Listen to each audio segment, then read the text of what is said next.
আমাৰ ভৱিষ্যত আমি নিজে অংকন কৰিম।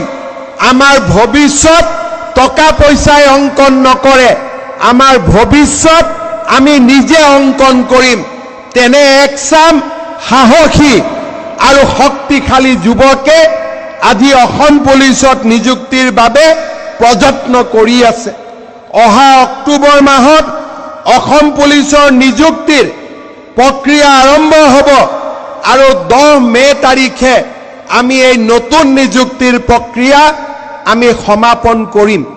তাৰ লগে লগে মই ইতিমধ্যে বনমন্ত্ৰী চন্দ্ৰমোহন পাটোৱাৰী ডাঙৰীয়াক কৈছোঁ যে আজি আমি 940 গৰাকী নৱনিযুক্ত ফৰেষ্ট গাৰ্ডৰ আজি আমি ইয়াতে পাছিং আউট পেৰেডত উপস্থিত আছোঁ।